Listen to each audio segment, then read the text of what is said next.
Hello বন্ধুরা, পরিচালনায় আপনাদের সবাইকে স্বাগত। আশা করি আমার ভিডিওটা যে যেখান থেকে দেখছেন সকলেই সুস্থ আছেন, ভালো আছেন। দেখুন বন্ধুরা, আমার বাড়ির সামনে কত সুন্দর লাল পুঁই শাক গাছ হয়েছে। আজকে আমি এই লাল পুঁই শাক দিয়ে দারুণ একটি রেসিপি বানাবো। এখন আমি পুঁই শাক কেটে নিচ্ছি। দেখুন বন্ধুরা, পুঁই শাকটা কত সুন্দর দেখতে লাগছে।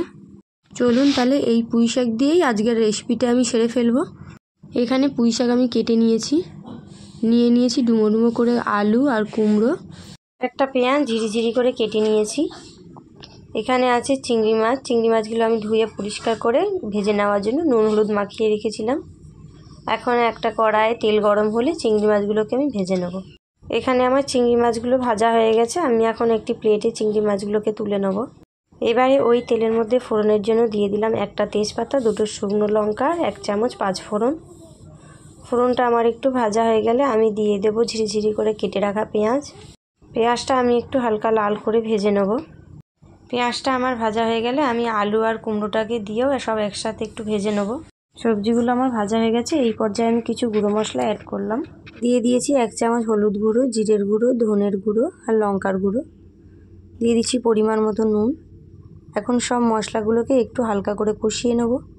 সবজির সাথে মশলাগুলো কষানো হয়ে গেলে দিয়ে দিচ্ছি পুঁই শাক। আবারও আমি একটু নাড়াচাড়া করে সবজিগুলোর সাথে শাক আমি ভালো করে মিশিয়ে নেব।